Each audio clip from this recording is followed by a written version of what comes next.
tengo entendido que eso de que avise que la grabación está en voz alta es de la época de la pandemia, seguramente. Mucha gente ha grabado a otra en secreto, algo.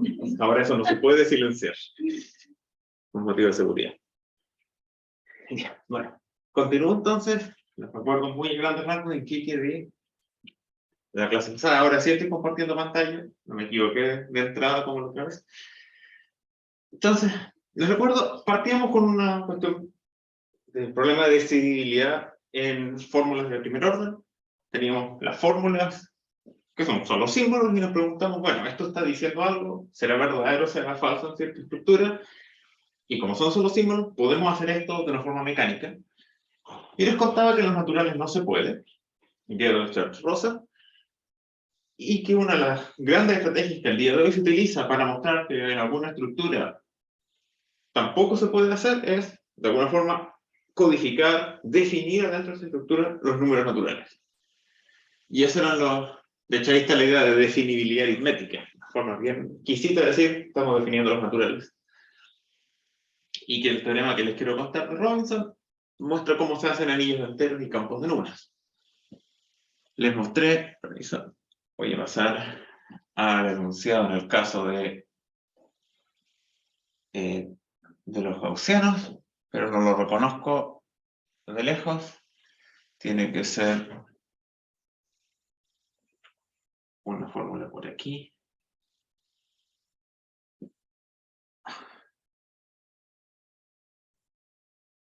No, enteros. Ahora les mostré la fórmula que funciona en el caso de los enteros gaussianos. Bien rayada quedó la otra vez. Y les explicaba menos cuál era la idea. Una parte 1 que era construir un conjunto finito usando técnicas de divisibilidad. Y una parte 2 que era asegurar que los naturales satisfacen usando la inducción, la idea de la recursividad. Y la parte bonus al final, aquí que nos garantizaba que podíamos eliminar la parte del conjunto finito que no queríamos. Después les dije, vamos a mirar qué pasa en el caso de los racionales, donde nada de esto funciona porque no tenemos divisibilidad. O sí, la tenemos, pero es demasiado poderosa. Entonces inventábamos todas estas ideas de las definiciones en módulo P, un primo, pensando en usar formas cuadráticas. Entonces estas definiciones comienzan en esta página de acá. La definición de la clase de equivalencia periódica. La idea, aquí hay un typo, no es Z. Después lo voy a explicar exactamente cuál es el conjunto. Pero la idea de que A sobre B sea un cuadrado módulo todas las potencias de P. Es una relación de equivalencia. Y la segunda definición era... Me pasé en una... Que A sobre... O sea, A y B forman esta combinación lineal que sea un cuadrado módulo todas las potencias de P.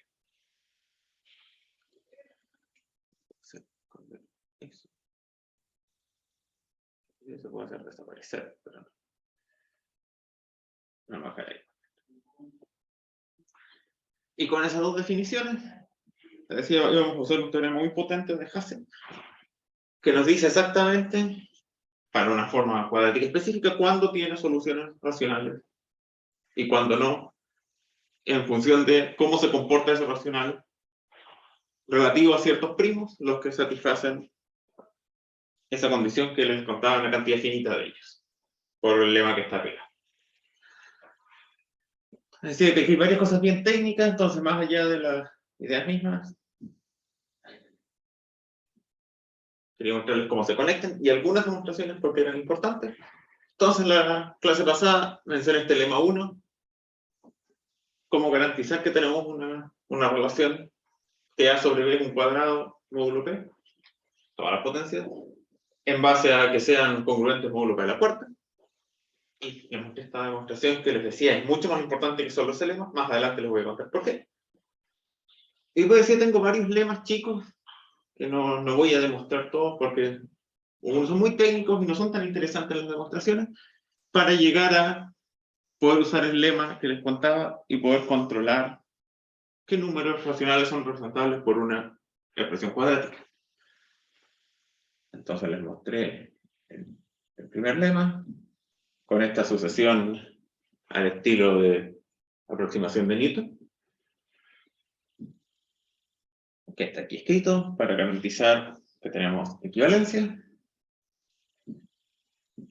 El segundo lo conté muy a grandes rasgos, que nos garantiza que para casi todos los primos el símbolo de Hilbert vale 1, y nos dice exactamente, o sea, nos da una condición necesaria para que sea menos 1. Que no divida, o sea, que divida 2AB o que sea el infinito. Les dije que ustedes lo miren, recordando lo que saben de raíces primitivas.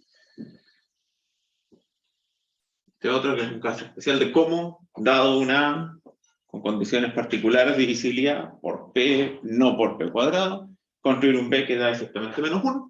Esto es muy técnico, por eso lo dejé solo de ejercicio, y ahí quedamos. El siguiente lema, entonces, nos va a dar una forma de, dado un primo, esto va a ser importante porque queremos poder trabajar con cualquier primo. Tomamos un primo, nos va a permitir construir un símbolo súper específico, el número 2Q acá, un primo concreto, y vamos a saber exactamente cuándo vale menos 1. Por lo que dijimos delante, esto solo puede, a priori, esto solo puede valer menos 1 si P divide, o sea, es 2, Q, R o infinito. Porque si no divido el producto, entonces es 1. Entonces ya era controlado, pero ahora lo podemos controlar mejor.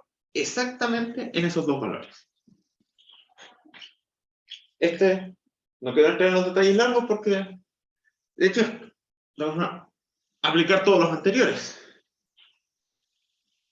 No quiero estar saltando de diapositiva para atrás, pero en el lema anterior les decía, les mostraba una forma de construir un caso particular que valía menos 1. Un caso particular que valía menos 1.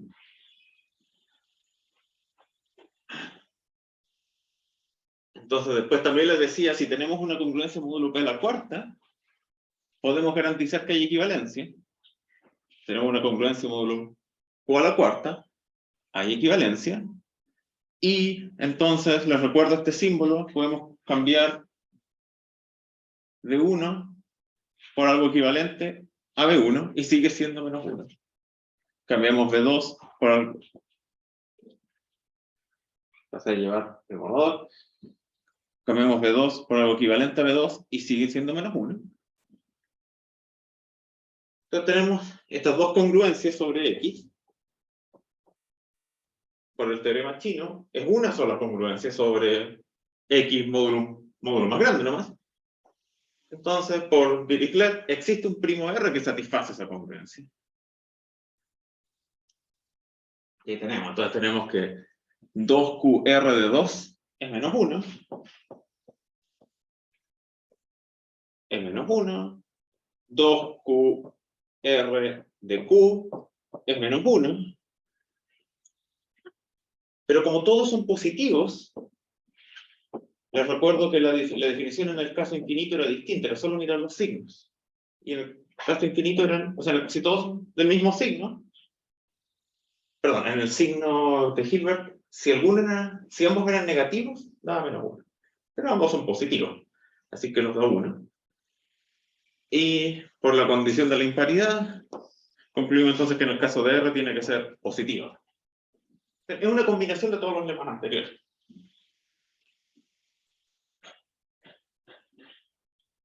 Lo único así que no está enunciado antes del teorema chino, pero ese lo conoce. Entonces, ¿cuál es la utilidad de eso? La idea es esta. Este lema, el lema anterior, nos permitía, dado el primo puro, pues nos partía diciendo, tomamos cualquier primo, podemos hacer esta idea.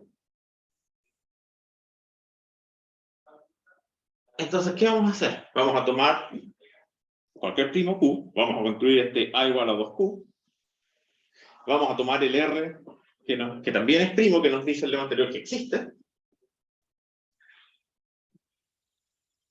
y combinando todo lo que hemos visto, el lema de Hasse nos va a garantizar que esta forma que ven acá tiene soluciones sí y solo sí. O sea, claro, tiene soluciones sí y solo sí C, o mejor dicho, su denominador es primo relativo con A. Y lo ponen, A lo escogemos a partir de un primo que nosotros escogemos. Entonces, si tomamos A igual a 6, vamos a garantizar que el denominador de C es primo relativo con 6, es divisible por 2 y por 3. Después tomamos A igual a 10 y garantizamos que ahora los C que satisfagan van a ser, su denominador va a ser primo relativo con 5. Podemos escoger cualquier primo, obviamente nos va a quedar una ecuación distinta, otro valor de B, pero vamos a garantizar que los C que lo satisfacen, su denominador no tiene ese factor primo. Entonces, de alguna forma, esta va a ser la idea global de la demostración. Si logramos combinar todo esto en una sola fórmula, vamos a garantizar que el denominador de C es primo relativo con todos los primos. O sea que C es entero. Ese es nuestro plan.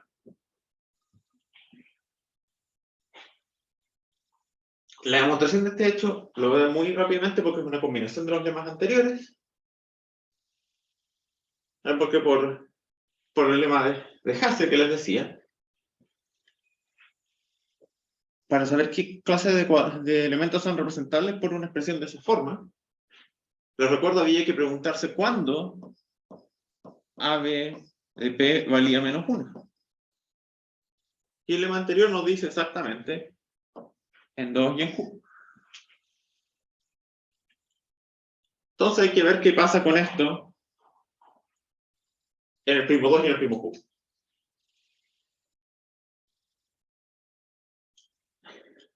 Y, no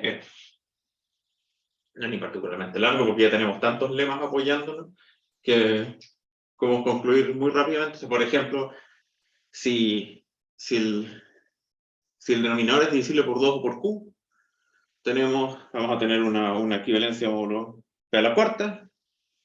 Entonces va a haber una equivalencia peádica y el lema Hasse nos dice que si hay equivalencia peádica entre lo que queremos representar y menos AB, no es representable.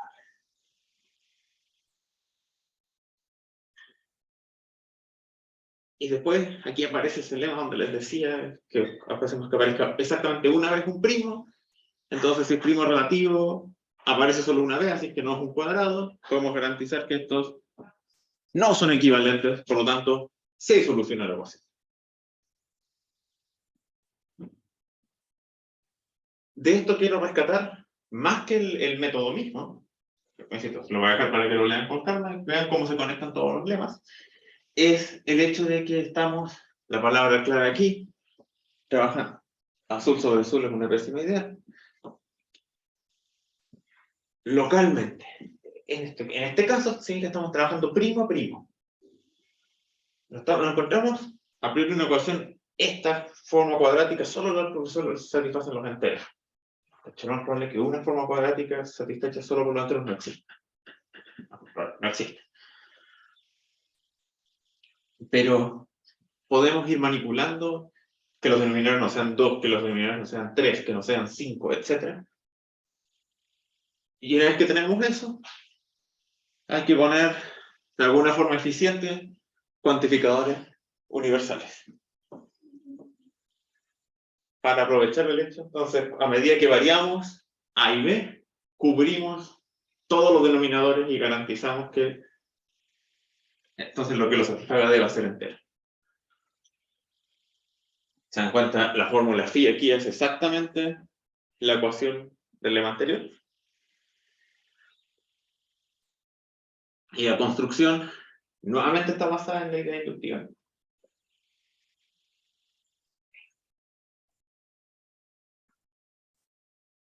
Muy a grandes rasgos. Si algún número... Ahora la dirección fácil es que todos los enteros satisfacen sí. Porque el 0 siempre satisface. A, B, 0. Pueden mirar aquí. Si hacen C igual a 0, les queda que 1 es igual a una suma de cuadrados, colocan x igual a 1 y lo otro igual a 0, 1 igual a 1. Entonces, si una fórmula satisface, noten el para todo en este paréntesis. Entonces, si una fórmula satisface esa condición, o sea, si la fórmula de por sí ya es inductiva, entonces se satisfacen todos los naturales.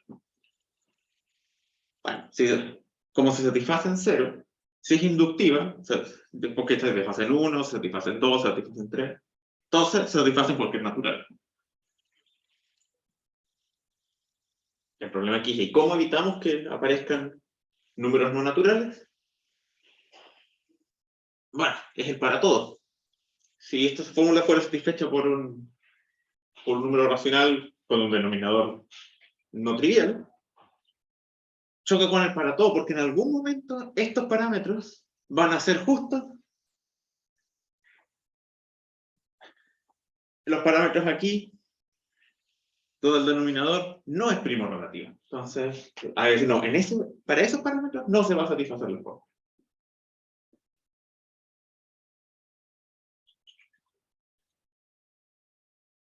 Y el resto pueden mirar con calma toda la construcción. Pero es la primera, tomamos un número que no está, tomamos que el denominador no sea relativo, primo relativo, y choca la fórmula contra esa situación. La fórmula sigue teniendo la propiedad inductiva, porque si satisface para C, se satisface para C más 1, porque eso no cambia el denominador. Pero no se satisface para el número T. Entonces falla esta implicación. Por lo tanto, falla en la fórmula falsa.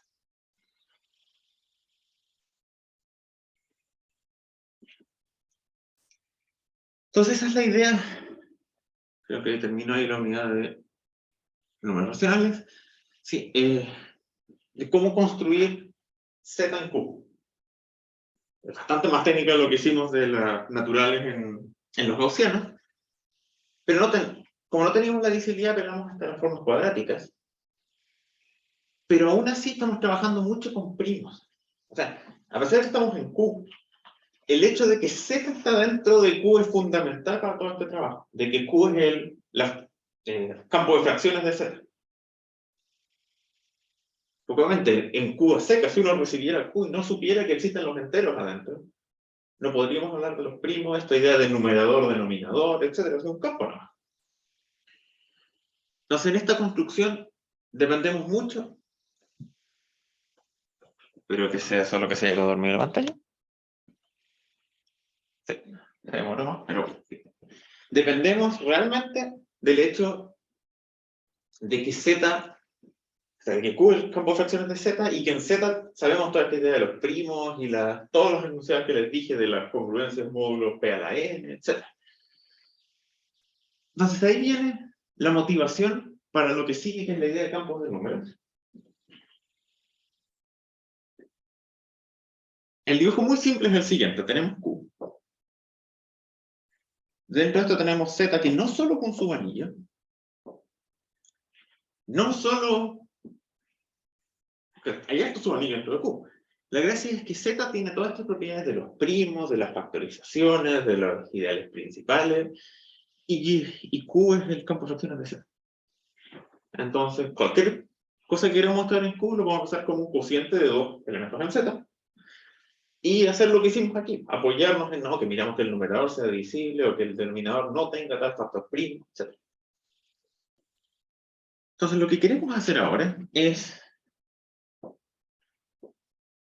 dos cosas. Definir lo que se llama un campo de números, que va a ser un campo que contiene a Q. No solo eso, pero primer paso. Y al mismo tiempo, definir dentro de esto un anillo que contenga Z, que sigue por ser la misma idea. O sea, que aquí sea campo de fracciones,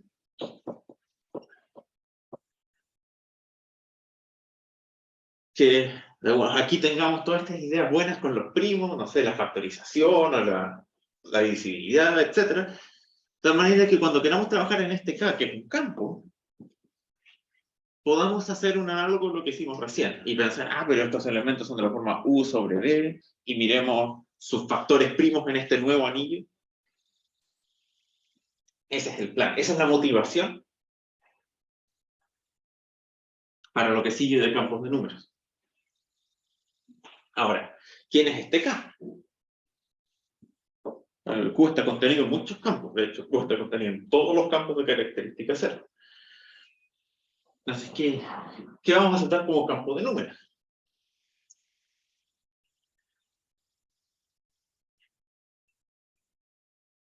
Aquí, como motivación, la extensión más famosa no es de Q, es de R. Pero lo voy a presentar porque, como le digo, es muy famosa. ¿Qué es una extensión? ¿Por qué uno extiende un campo? Todos conocen los números reales. Todos saben que los números reales no hay raíz de menos 1. No existe una solución de la ecuación x cuadrado más 1 igual a 0. O sea, x cuadrado más 1 es un polinomio irreducible. Uno podría decir, bueno, uno hace, quiero que tenga una solución. No es un número real, entonces tengo que inventar algo nuevo que bueno, es un número real. Le pongo algún nombre cómodo, voy al alfabeto y le pongo, por ejemplo, i. Y se lo agrego a los reales. Ahora tengo una estructura donde la ecuación x cuadrado más 1 tiene un 0. Pero bueno, eso no es un campo, es un campo con un punto.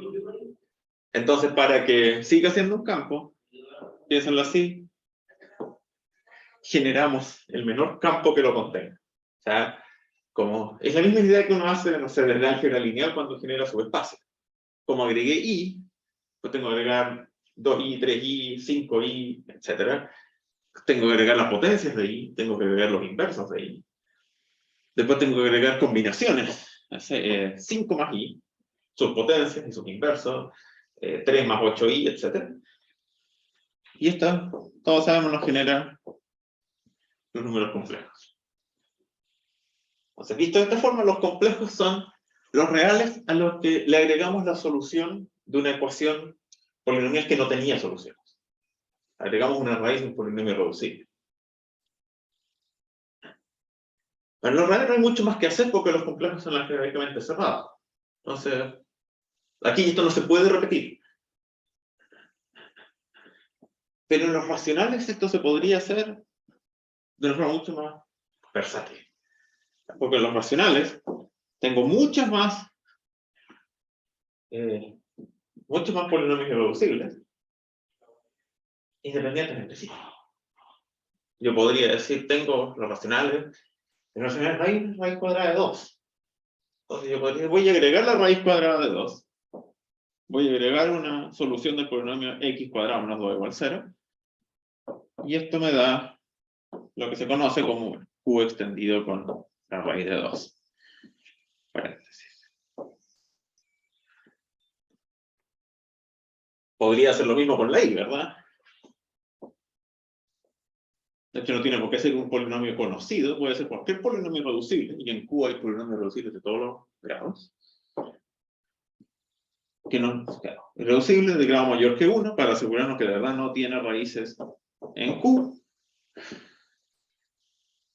Y generamos el menor campo que contiene Q, y además, esta ecuación que teníamos ahora tiene una solución. Esta es la idea de una extensión algebraica finita. Eso es redundante para los que saben, pero quiero expresar las dos palabras. Algebraica, porque estamos hablando de la solución de una ecuación polinomial, de elementos algebraicos sobre el campo original. Finita, porque, bueno, en este caso estoy dando una sola solución a un polinomio, pero puedo iterar esto, podría tener a esta, podría hacer esto, podría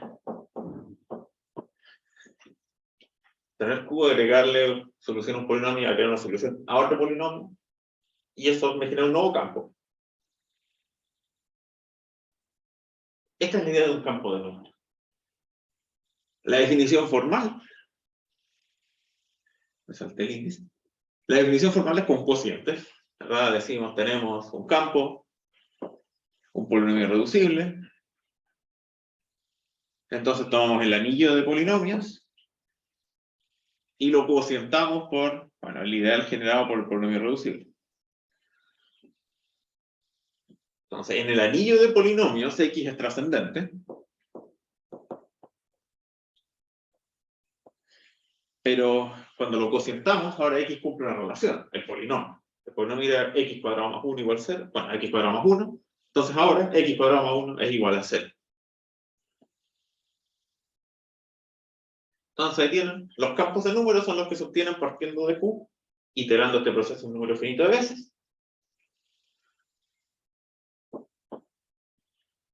Y el teorema, que no necesitamos realmente, pero es como interesante de ver, no lo voy a demostrar, es que no es necesario iterarlo. O sea, cuando uno piensa, hoy tengo una iteración, una torre, a Q le agrego la raíz de un polinomio, a eso le agrego otro polinomio, y otro polinomio más. En realidad, había escondido un polinomio más complicado que lo hubiéramos agregado al principio, hubiéramos logrado lo mismo en un solo paso. Pero no lo vamos a usar. Complicado, no es fácil encontrar el polinomio. Y de hecho, aquí tengo unos ejemplos, los que les contaba. Y si miran el último ejemplo, ¿de dónde salió ese polinomio? Yo lo hice artesanalmente, pizarra. Hay métodos, obviamente, pero no se trata de esta charla, así que lo voy a dejar ahí. Quien esté interesado puede verificar que las raíces de este polinomio verdaderamente generan ese campo. Aunque esto es un campo de números, estas son nuestras extensiones de números. O sea, no comportamientos similares a Q. La idea informal es que, claro, agregamos raíces de algunos polinomios reducibles, pero hay tantos polinomios reducibles en Q que sigue habiendo muchos polinomios reducibles, entonces todavía tenemos las herramientas de las formas cuadráticas y todo eso. No es como que lleguemos a R, ¿verdad? En R las formas cuadráticas ya no nos sirven, pero estamos muy lejos de R. Así que estamos bien en ese sentido.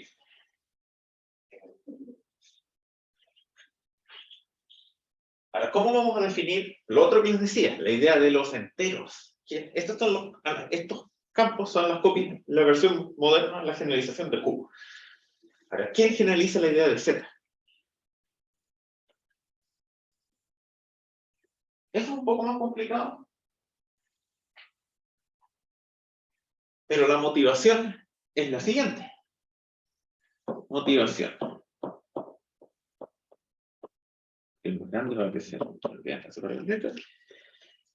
No sé si recuerdan este teorema que dice que si tengo una ecuación polinomial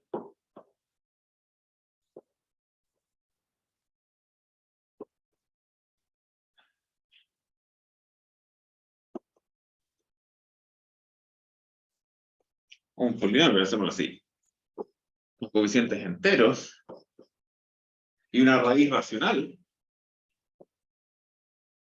una raíz u sobre b en q, que se me dan vuelta no. Entonces, u tiene que dividir a 0 y b tiene que dividir a n.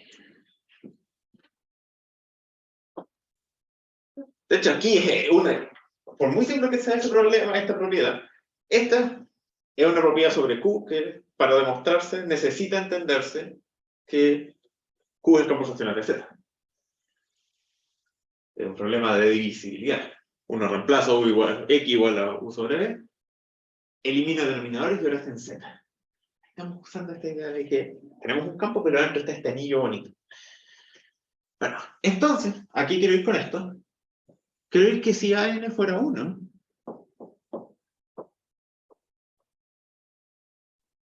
esto me quedó horrible. Si el polinomio fuera mónico, nos está leyendo las líneas, no sé si ven eso. Ya está. Si el polinomio fuera mónico, entonces la raíz sería entera.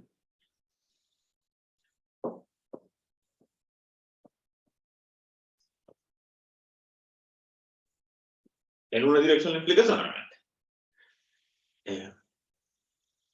Entonces, si pensamos, como decía, los campos de números, como agregar raíces de polinomios, aquí vemos que si agregamos raíces de polinomios mónicos, garantizamos que son las raíces, por las racionales son enteras.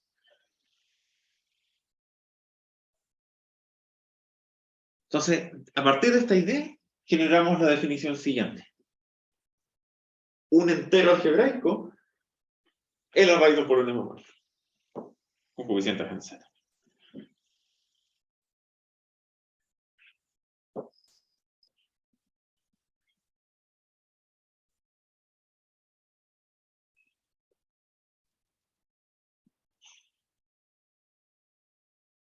Entonces, en ambos casos, o sea, tenemos Q, le agregamos raíces de ciertos polinomios, generamos un campo más grande. Ahora, dentro de ese campo vemos cuáles de esas raíces eran raíces de polinomios mónicos, y eso nos genera un trozo más chico que va a ser lo que llamamos entero algebraico, que vamos a ver que es el anillo, que, como la versión evolucionada de Z.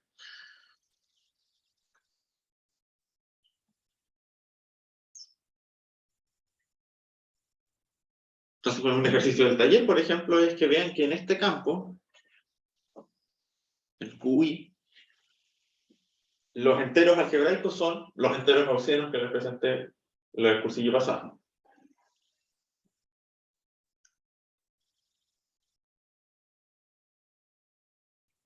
O por ejemplo, en Q raíz de 2, también nos lo mencionamos bastante, los enteros algebraicos son un número de la forma A más B raíz de 2 con A y B entera. Pero no se confíen que siempre son representaciones tan simples. Lo que pasa es que QI o Q raíz de 2 son, bueno, raíces cuadradas simples. Las extensiones pueden ser muy complicadas, los enteros algebraicos se pueden salir mucho de control. Por ejemplo, en Q con raíz de 5, 1 más raíz de 5 partido 2 es entero algebraico.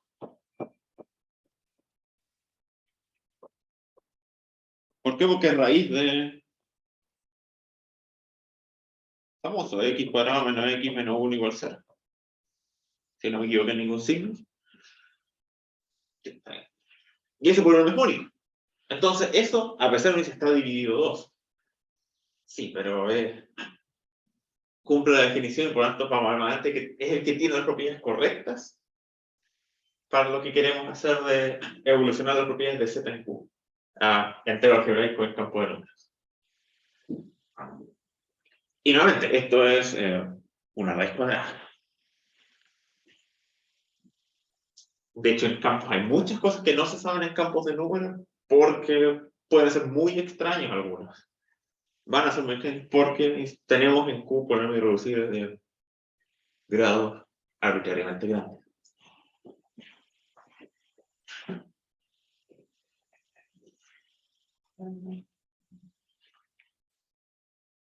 Entonces, esto no va a ser obviamente un curso de teoría geográfica de números, no tengo el tiempo. Entonces les voy a dar algunas propiedades fundamentales de los campos de números, de los anillos enteros, que vamos a utilizar. No todas las vamos a utilizar, algunas son tan fundamentales que igual las voy a mencionar. Pero está todo orientado un poco a los resultados que les quiero hablar de ese día.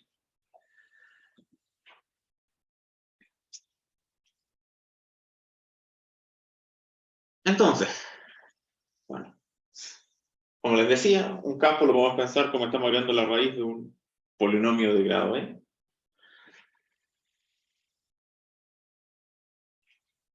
Entonces, ¿qué pasa? Alfa, el elemento que hayamos agregado, satisface el polinomio de grado n.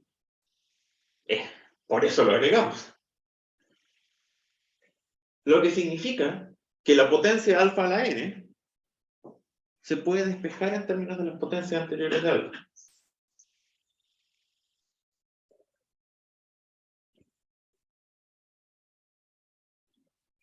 Entonces, en este espacio, el conjunto desde alfa a la 0 hasta alfa a la n-1 va a ser generador, porque genera todas las potencias de alfa. Si generamos alfa a la n, podemos generar alfa a la n+1, alfa a la n+2, etc. También vamos a ver que es linealmente independiente. O sea, no lo vamos a ver, se los dejo como pequeño ejercicio. Creo que no está en el taller, se deduce de las propiedades del taller, pero no es complicado ver que es un conjunto linealmente independiente. La idea es que si hubiera una combinación lineal, sería otro polinomio de grado más chico. Pero este es irreducible. ¿Cómo alfa va a ser raíz de dos polinomios de uno irreducible y de uno más chico? Ahí está escondida la contradicción. Entonces, este K es un espacio vectorial sobre Q de dimensión n. Y eso justifica por qué decir una extensión finita. Notación, entonces.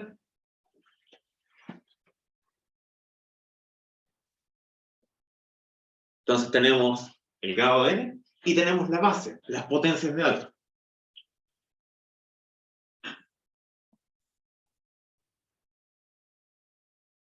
¿A qué nos lleva esto?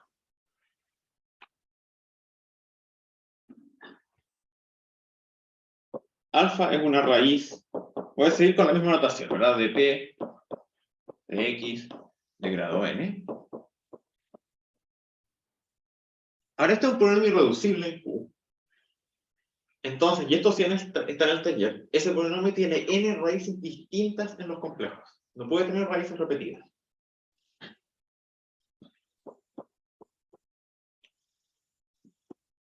Entonces las voy a llamar beta 1 hasta beta n, raíces complejas distintas.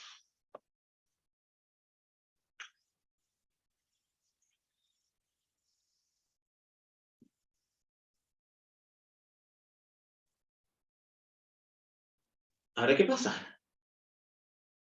Si yo entonces me paro en K, que lo recuerdo es, tiene a Q, tiene a alfa, y esos dos generan todo el campo, y hago una función, un morfismo de campos hacia los complejos. Pero piensa lo siguiente, el 1 tiene que ir al 1 porque es un morfismo de campo. No tengo elección porque es el neutro multiplicativo. Por lo tanto, todo el grupo generado por el 1, el anillo generado por el 1, el campo generado por el 1, está fijo en la imagen. Si hago una phi que va de K en C, tiene que mandar el 1 al 1, el 2 al 2, el 5 al 5, el 1/5 al 1/5, porque son propiedades algebraicas que sí tiene que respetar. Entonces, la única elección que tengo en realidad es qué hago con alfa. ¿Dónde envío alfa? Pero también les hago notar que alfa cumple un polinomio. Y phi, como el polinomio se construye con sumas y productos,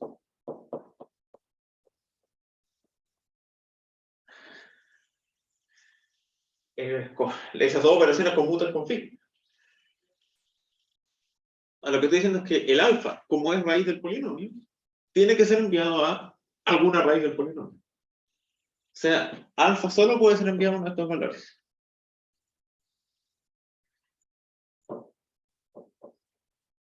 Y es la única elección que tengo a la hora de construir este morfismo.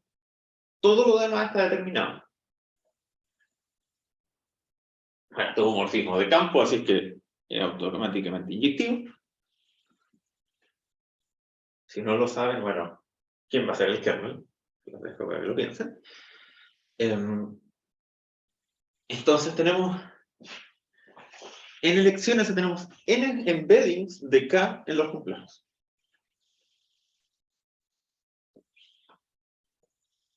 Son todos distintos porque, bueno, las raíces son distintas entre sí.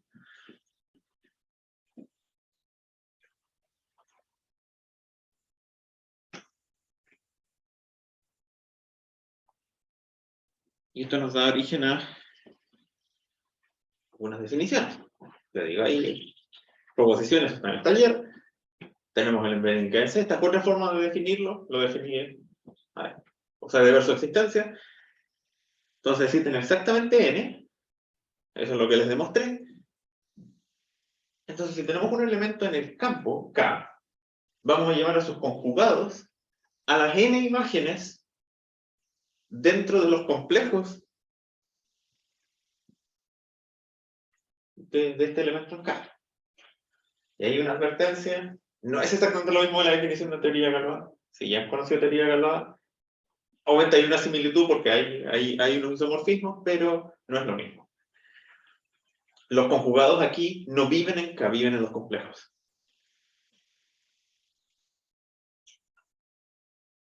Tengo unos ejemplos, no los agrego a mano. Voy a agregar a mano.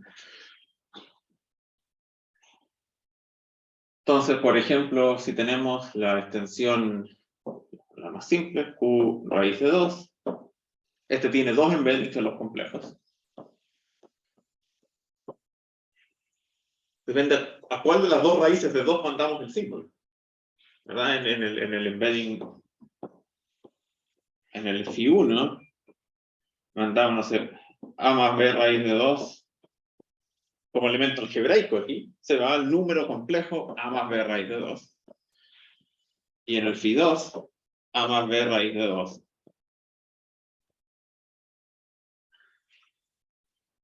Aquí es el elemento algebraico, A veces el generador 1, más B veces el generador raíz de 2.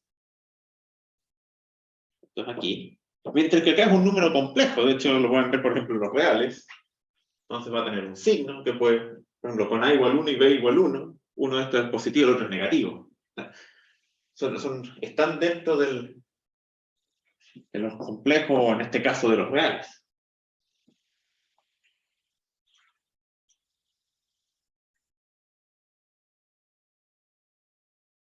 A ver, más extraños. Aquí van a cambiar de hoja al tiro. Por ejemplo, si tuviéramos Q con el polinomio x cubo menos 2, o sea, el polinomio que dice que 2 tiene raíz cúbica. Eso es el polinomio de grado 3. Y aquí está la gran diferencia con lo que conocen de teoría de Galois. Entonces aquí hay un embedding que manda el símbolo a esto que dije que es un número real. Y los otros dos embeddings lo envían a las otras dos raíces. Creo que use los dos puntos.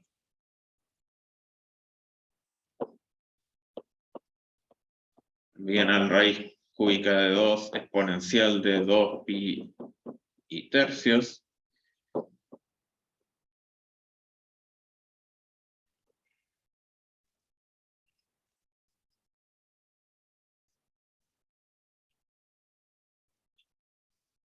Pero los conjugados son números complejos.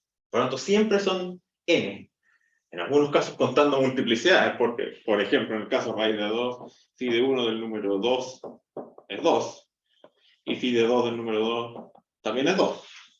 Es que está en Q, entonces no siempre tiene la misma imagen.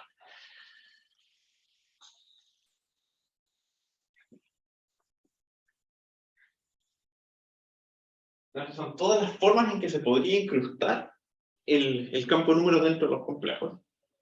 Por eso le decía otra, como todos los elementos son algebraicos, siempre se pueden incrustar en los complejos. Como es de dimensión finita, podemos ir escogiendo cuál es, ponemos la base. Entonces, aquí en la sutileza, lo que les decía acá, cuando hablaba más b raíz de 2, son elementos puramente algebraicos de esta construcción. Obviamente, si uno ve raíz de 2, uno piensa, por años de condicionamiento en el 1,41 no sé cuánto, pero eso también es raro. Desde el punto de vista algebraico, eso es una raíz del polinomio x cuadrado menos 2. Entonces, hay varias, en este caso, dos formas distintas de ver las enanas. Podemos ver que en otros anillos puede ser otra cosa. Es un elemento que al cuadrado vale 2.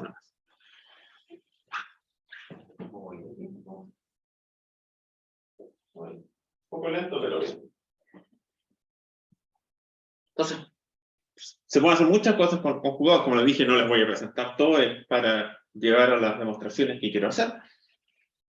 Pero les quiero hacer notar con un ejemplo, una propiedad de los polinomios.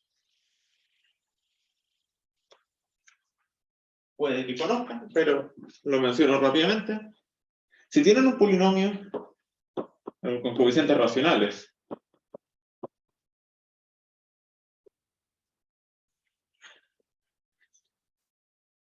y con raíces omega 1, omega 2, omega 3, puede que alguna más de una vez, no me molesta que haya repetida en este caso, entonces el polinomio se puede escribir como de esta forma, por ejemplo, en los complejos. Pero quizás sea irreducible en Q, pero en alguna parte tiene raíces. Los complejos siempre es una buena elección. Se puede factorizar. Entonces, si realizan las multiplicaciones, van a ver que la suma de todas las raíces menos b sobre a, la suma de todos los dobles productos de las raíces es c sobre a, el producto de todas las raíces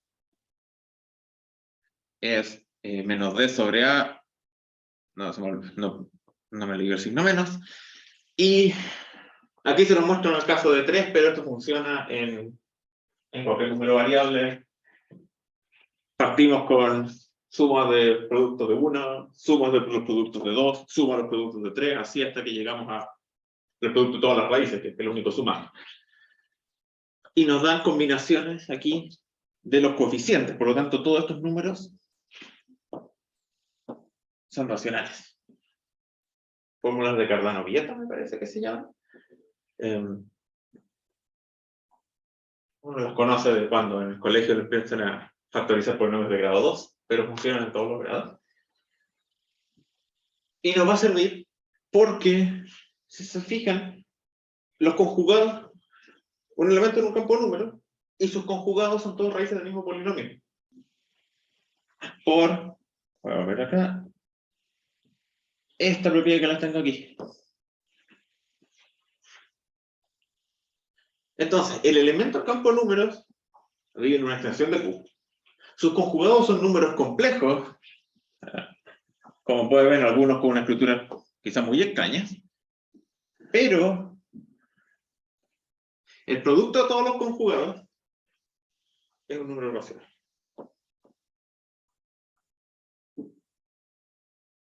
Por las propiedades que les dije recién. Son todos los conjugados raíces de un mismo polinomio. Quizás repetidas, porque como les decía, los conjugados del número natural, 5. En los gaussianos son 5 y 5. Estamos repitiendo, pero no importa. Si hay repeticiones, son todas las mismas cantidades. Entonces definimos esta idea. La norma de un elemento en un campo de números es el producto de todos sus conjugados. La norma, como ven ahí, es racional. La norma de un elemento es 0 si, solo si el elemento es 0. Y propiedad también, la norma es multiplicativa, por cómo se definió, ¿verdad? O sea, la norma de xy, lo voy a escribir aquí, norma de xy es igual a norma de x por norma de y. Bueno, los conjugados son imágenes bajo un morfismo multiplicativo. La definición de norma es una multiplicación de estas imágenes. Todo preserva la multiplicación bien.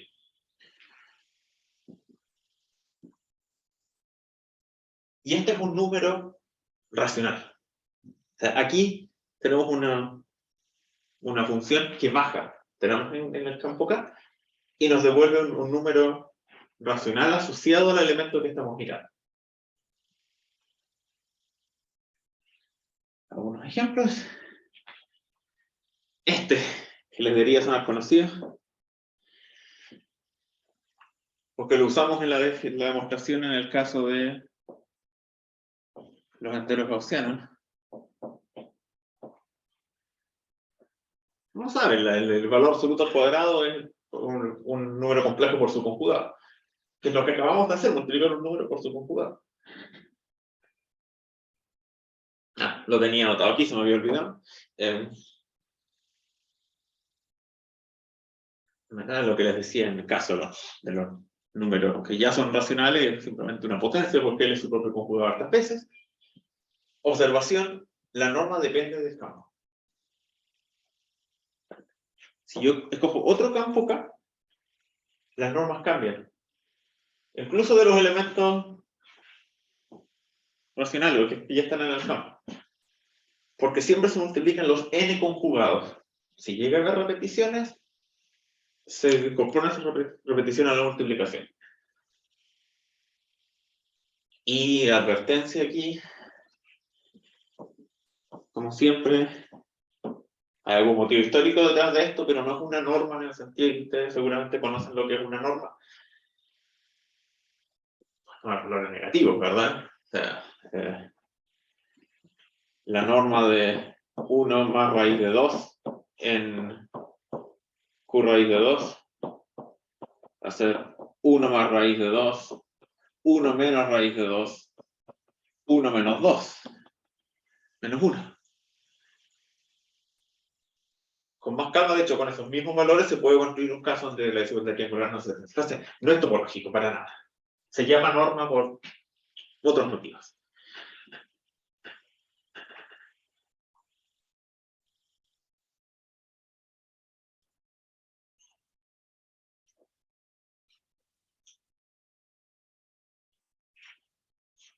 No, consulta, no sé si voy muy rápido, muy lento, me dicen muchas cosas. Esto no es una intención hacer uno. Ahora ustedes saben campos de números, es presentar algunos conceptos, ver más adelante cómo se conectan.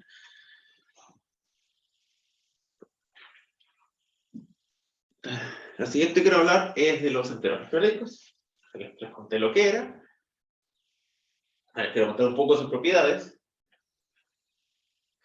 Primer término aquí que no sé si todo el mundo conozca, que veo una definición muy mala, muy básica, que es un módulo. Para los que no lo saben, piensen en así como un espacio vectorial es un grupo que tiene una operación externa multiplicada por elementos de un campo. Un módulo es si tuviéramos un grupo y multiplicamos por elementos de un anillo. En este caso, un Z módulo es un grupo que además podemos multiplicar por por elementos en Z. Esto es un grupo, sí, pero tiene un poco más de estructura pensándolo desde Z, además que uno puede variar el anillo si así lo quisiera. Entonces, en ese sentido, es como un espacio vectorial, pero ahora ya no pedimos campo, pedimos solo anillo para los escalares. Hay un montón de terminologías que se mantienen. Podemos hablar de generar, podemos hablar de combinación lineal, de dependencia e independencia, pero hay estas propiedades que fallan o se vuelven más complicadas porque ya no es un campo. Entonces ya no se puede despejar, ¿verdad? O sea, ustedes saben, en un espacio vectorial, si tienen 2x más 3y igual a 0, pueden despejar la x en función de la y, pueden despejar la y en función de la x. Mientras que el coeficiente es entero, 2x más 3y igual a 0, no pueden despejar ni la x ni la y en función de la otra. Que no tienen inversas. Entonces, varias cosas se vuelven más complicadas. La más famosa y creo que falla es que no todas las bases tienen la misma cardinalidad. O que pueden tener un módulo que tiene una base finita y dentro de un submódulo que no tiene una base finita. Como si fuera poca cosa lo que les estoy contando. Se puede ver bastante complicado. No vamos a hacer aquí realmente gran resultado de teoría de módulos. De hecho, la palabra que más voy a usar es finitamente generado. Es decir, tiene un conjunto generador finito. Por ejemplo, aquí, si toman Z y le agregan A como anillo, la misma idea decimos con campos. Tienen Z, le agregan alfa y generan un anillo. O sea, tienen que agregarle todas las sumas, las combinaciones lineales, todos los alfas cuadrados, todos los alfas cubos, etc. En el caso que alfa es un entero algebraico, ese módulo es finitamente generado, muy parecido que antes, ¿verdad? Como alfa es raíz de un polinomio mónico, entonces podemos despejar alfa a la n en función de potencias más bajas. Entonces pueden generarlo con las potencias desde alfa a la 0 hasta alfa a la n-1.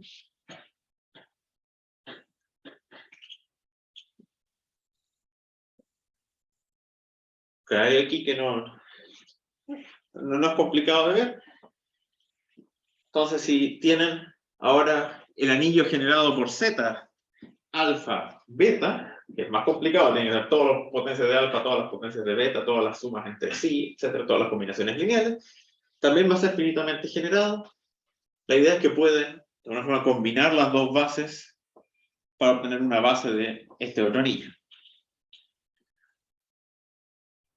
¿Por qué estamos haciendo esta estructura, estas cuentas extrañas de agregarle un entero algebraico a z? Porque esto nos va a permitir entender cómo es la estructura completa de los enteros algebraicos.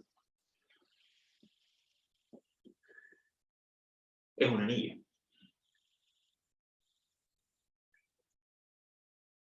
La idea de la demostración, a mi gusto, es bastante ingeniosa. La voy a rayar acá, les dejo esto para que lo miren, pero quiero explicar la idea. Nos voy a mostrar que si alfa y beta son enteros algebraicos, o sea, raíces de polinomios mónicos, entonces alfa más beta también.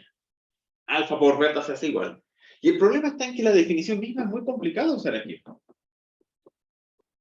A partir de un polinomio de algún grado que tiene raíz alfa y es mónico, y otro polinomio de otro grado, lo más probable, que tiene raíz beta y es mónico, construir un tercer polinomio directamente no suena tan evidente. Pero entonces miramos este anillo que les decía, el alfa beta, que decía, esto tiene un conjunto finito de generadores.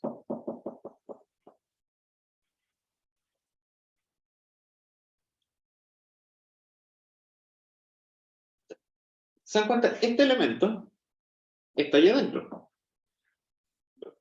Si tenemos un anillo que tiene alfa y beta, tiene que tener alfa más beta, como las cosas más básicas. Y como es un anillo, cuando yo multiplico alfa más beta por algo, sigue ahí adentro. Entonces, si yo multiplico alfa más beta por algún elemento de la base, me va a quedar un elemento del anillo, que por lo tanto es combinación lineal de los elementos de la base. El i está fijo, o sea, aquí solo varía j.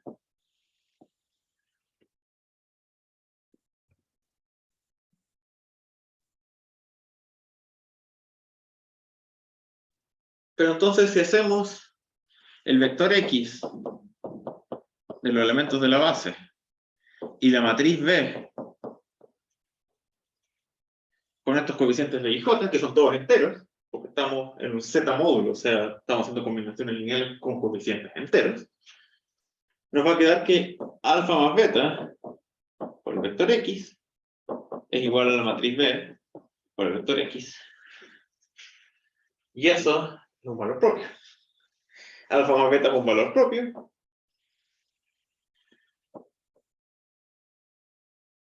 Y los valores propios son raíces del polinomio característico, que es mónico. Del polinomio característico, que es particular. O sea, uno realmente no lo ves, no lo piensa así, no, es que vamos a usar el polinomio característico porque es mónico. Pero hoy día no sirvió. Entonces es un entero algebraico porque es raíz del polinomio mónico. Bueno, tengo que justificar, todos los coeficientes están en Z, pero estos están en Z, la matriz entera tiene coeficientes en Z y el polinomio característico, los coeficientes se construyen usando los coeficientes de la matriz.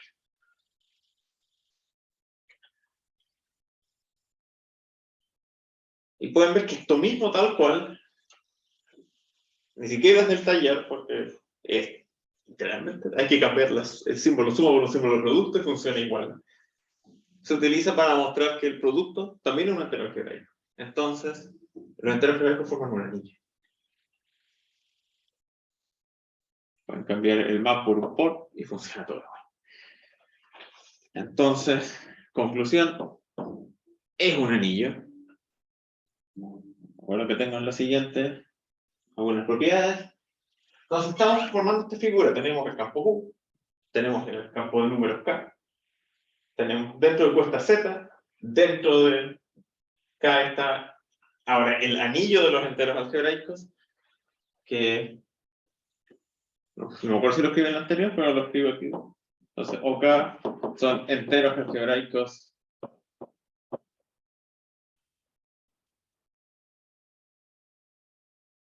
en K.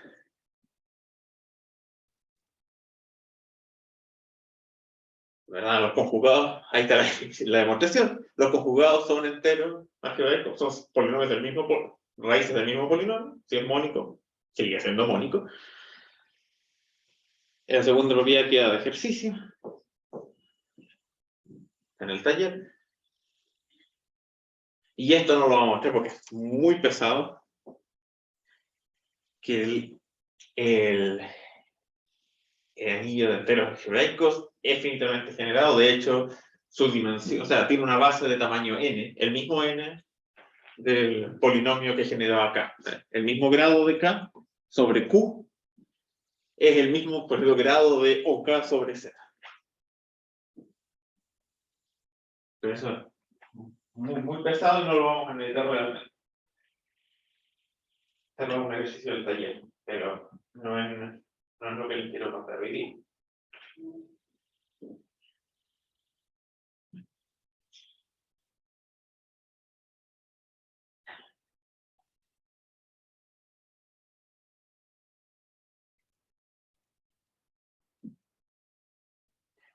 Ahora, recordando cómo construimos la norma, el producto de todos los conjugados, les recuerdo en las ecuaciones que les escribí, les decía que el producto de todas las raíces de un polinomio era menos o más, dependiendo de la cantidad, del término libre dividido el coeficiente principal. Entonces, si el polinomio es mónico, no hay división. Entonces tenemos lo que dice aquí. Cuanto en la norma de un entero algebraico es un número entero racional para diferenciar a los enteros algebraicos. Entonces, este x es un entero en K, n de x es un entero en Q, un entero racional. Y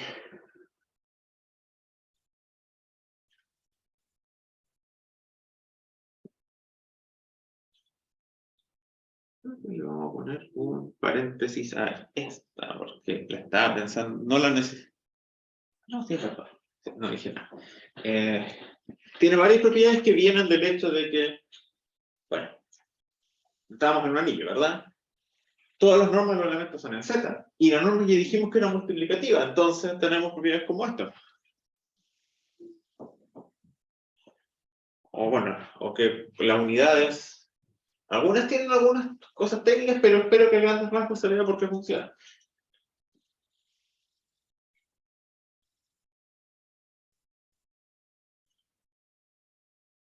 ¿Verdad? Este es sencillo. Si tenemos que y igual a x por z, entonces norma de y igual a norma de x por norma de z, y son todos enteros, entonces tenemos una divisibilidad. La norma de 1 es 1.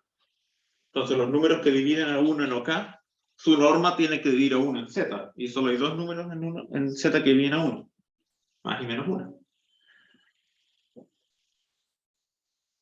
Pero fíjense, estas propiedades son las propiedades que enunciamos para, en el caso de los enteros gaussianos, eran las propiedades de a más bi al cuadrado.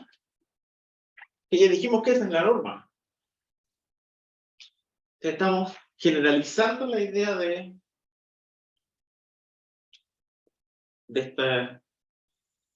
esa operación en Z. Y de la misma forma estamos generalizando los conjugados, ¿verdad? Porque los conjugados de y son, bueno, y menos y, porque son raíces del mismo polinomio.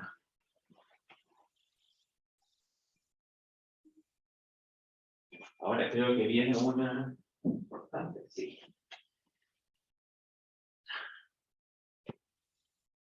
Entonces hasta ahora le he contado, mira, tenemos este anillo, tenemos esta idea de la norma que nos permite como estudiar la divisibilidad de este anillo pensándolo en Z.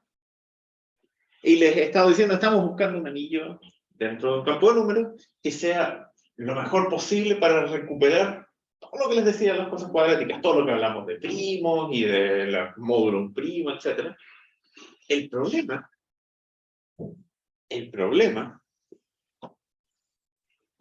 es que no funciona la misma cosa. Problema, el contraejemplo famoso, si toman Q raíz de menos 5, no es el único ejemplo, hay infinitos. De hecho son más los casos extraños que los casos buenos, pero este es el famoso que van a encontrar en prácticamente todos los libros. Miran esta escala. Miran su anillo de enteros, que va a ser esta, lo pueden encontrar como ejercicio si quieren. Vamos a trabajar en este anillo todo el rato. En este anillo 6, bueno, es 2 por 3, este anillo contiene Z. 6 es 1 más raíz de menos 5 por 1 menos raíz de menos 5. Pueden hacer la multiplicación. Y el problema es que estos 4 elementos, estos un poco más largos, son irreducibles.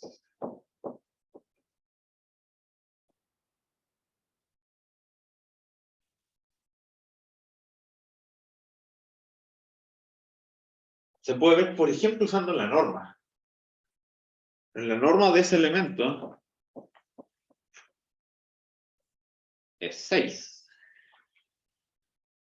Y si sacan las cuentas, no hay elementos en OK de norma 2 o de norma 3. Entonces dice 2, no, 2 es la norma de 2. Es 4. Jugando con las normas pueden ver, de hecho, una muy buena herramienta para estudiar cosas de divisibilidad. Por ejemplo, los ejercicios del taller de anteayer, sobre no, que 2 era primo, que 3, o sea, que 3 era primo, 2 no, se pueden ver mirando normas, para estudiar quiénes son los divisores. Entonces aquí tenemos una factorización de 6 como producto de dos formas distintas de irreducibles. Por lo tanto, estos irreducibles no son primos. ¿Verdad? Porque 2, bueno, no las tengo así que no son unidades. 2 divide a 6, por lo tanto divide ese producto, pero no divide ninguno de los dos factores. Y esa es la definición de primo. Divide un producto, divide un factor.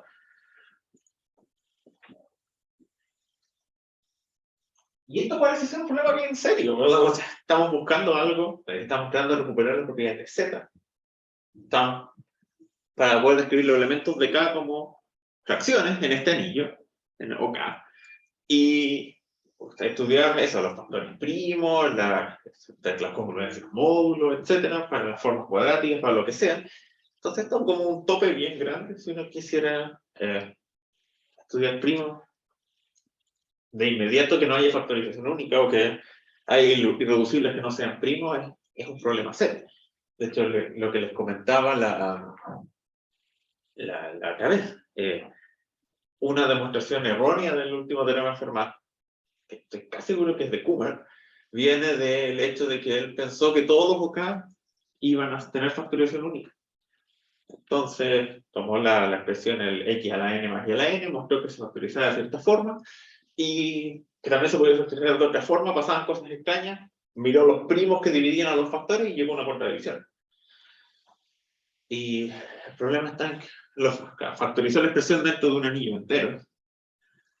Pero el problema está en que su demostración solo funciona para muy preciso, porque en los otros casos no hay factorización única, no, entonces no hay elementos primos de la forma que los conocemos, entonces no llegó a ninguna contradicción. Entonces, ¿cómo vamos a arreglar esto? Yo he estado hablando las maravillas de estos anillos.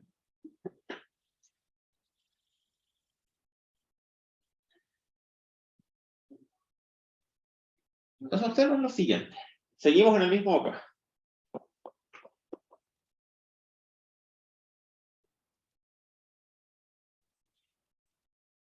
El 2 no es primo. 2 es irreducible. Entonces el ideal generado por 2 no es un ideal primo, por lo tanto no es maximal. Pero como 2 no se puede dividir por ningún número, esto no va a estar contenido en ningún... No puede estar contenido en un ideal de la forma generada por un número n. No puede ser. Porque si no, n dividiría 2. Entonces la pregunta, partamos al revés. ¿Quiénes son los ideales maximales en este anillo? ¿Cuál es el ideal maximal que contiene este? O si es que hay más de uno, ¿cuáles son?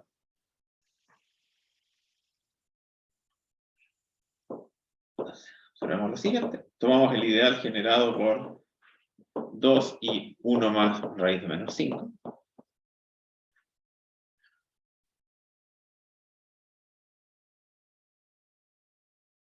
Entonces les dejo de ejercicio,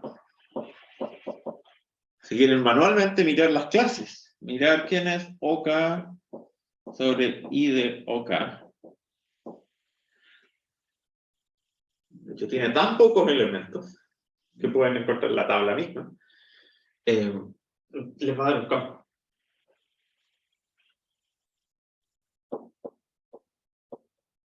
Este es un ideal maximal. Entonces, primo, claramente 2 está contenido en el ideal I.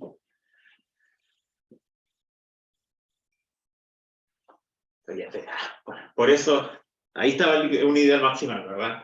Por eso no encontrábamos números que dividieran a 2. Sin que fuera primo, porque el ideal que lo contenía no es principal, tiene 2 generadores. Pero vamos a continuar el ejemplo. Entonces, ¿y quién es I cuadrado? ¿Quién es el ideal I cuadrado? Bueno, 2 por 2 es 4.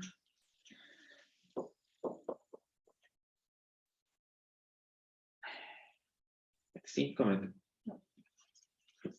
lo mejor.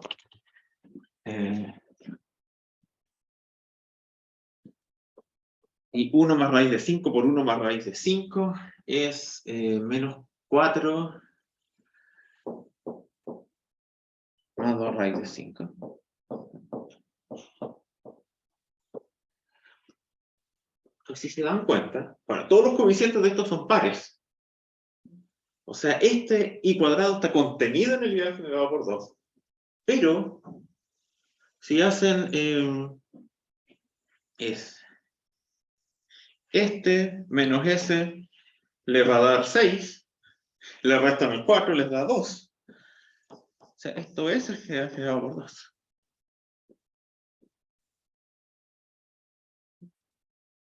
¿Contiene a todos los múltiplos de 2? Todos los elementos contenidos son múltiplos de 2.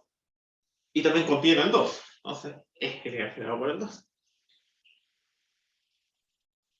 Entonces tenemos, esto es un caso puntual, no demuestra nada, pero fíjense, el ideal generado por el 2 lo factorizamos como un producto de, en este caso, como cuadrado del ideal I.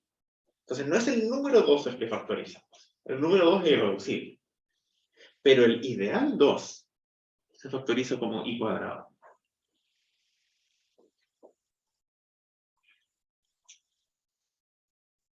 Y uno puede seguir esa construcción con estos mismos valores. Tiene aquí estos otros dos ideales que también pueden ver que son maximales. Digamos que son primos nomás, pero más encima van a ser maximales. Y todos, me mostré cómo se factorizan todos los números que participan acá. Y claro, no les estoy mostrando que esta factorización es única.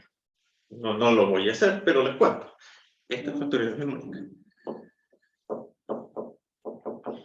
Entonces tenemos que los ideales en este anillo, por lo menos en este ejemplo, pero les cuento en general, los ideales en un anillo de esta forma, en un anillo de enteros, se factorizan de forma única como producto de ideales primos.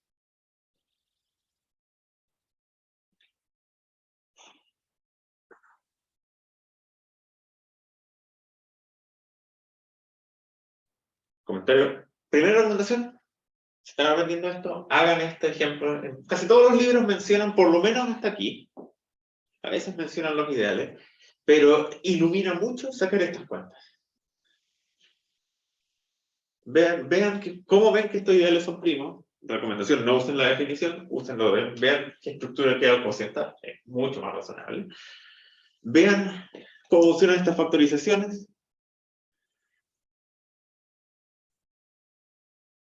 Porque manejarse, si se van a quedar con, bueno, hay como dos grandes temas como cruciales de teoría de algebraica de números que les voy a contar.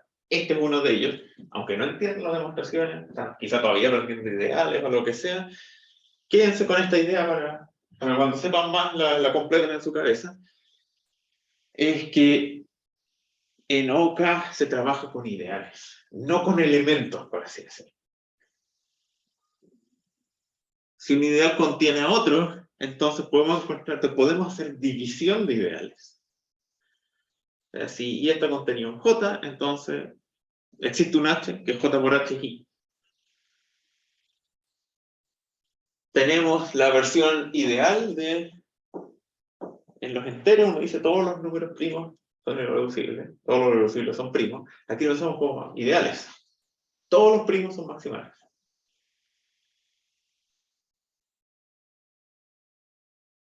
Bueno, y tenemos factorización única.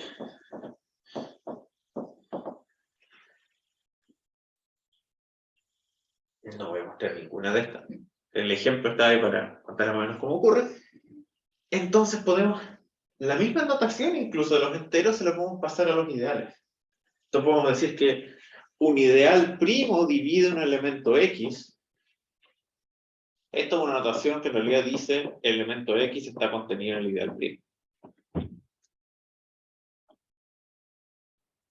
O, gracias a este punto de aquí, podemos decir que un ideal primo divide a otro ideal, o sea, de hecho ni siquiera primo, un ideal P divide un ideal Q. Esto quiere decir Q está contenido en P.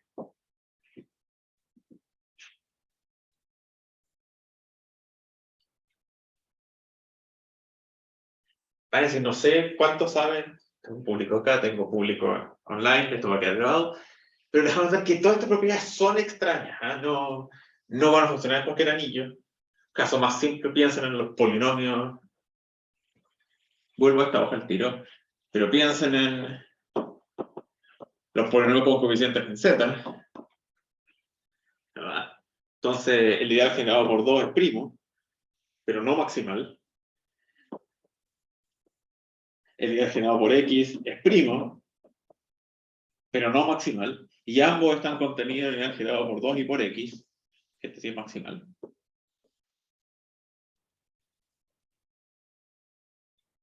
Tenemos primos dentro de otros primos, y no tenemos la factorización. O sea, si alguien mirara esta inclusión y dijera, existirá un ideal H tal que 2 a la X, o sea, el ideal 2XH sea igual al ideal 2. Vamos a poner aquí bien grande, nadie crea que lo estamos haciendo en serio. O sea, no puede, no tiene sentido esa pregunta. Casi. O sea, no, sí tiene sentido, la respuesta es no. Pero, ¿saben a lo que me refiero? No. Nada de eso va a ocurrir ahí. En cambio, aquí sí tenemos que los ideales se comportan como los elementos en Z. De hecho, esto se puede continuar y uno tiene la idea de ideal fraccionario de K. Pasar como a potencias negativas de ideales, que es otra cosa que no vamos a ver aquí. Lo que sí quiero hacerles notar es que gracias a estas notaciones de acá, las notaciones de la divisibilidad, podemos hablar de congruencia de módulo ideales. ¿Verdad? Por ejemplo, en este segundo ejemplo. La resta de esos dos elementos es 6. Y 6, el ideal 6 era I cuadrado por J1 por J2. O sea, 6 está contenido en el ideal I cuadrado.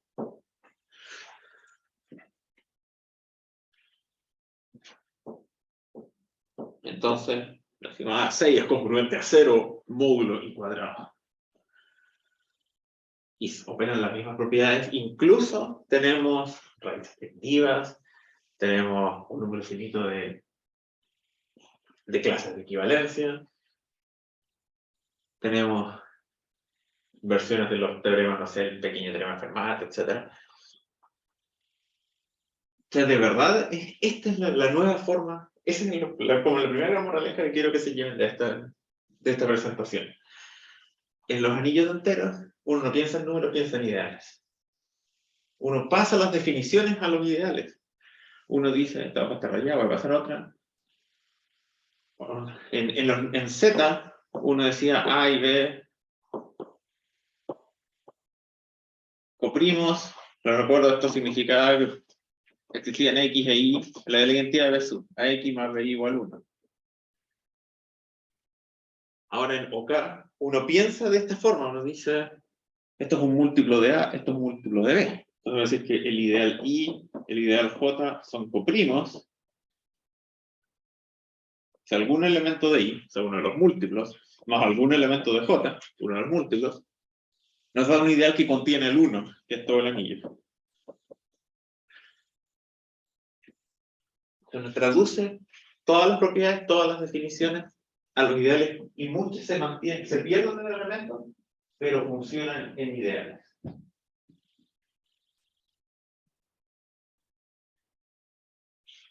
Esa es la primera gran idea para trabajar en OK.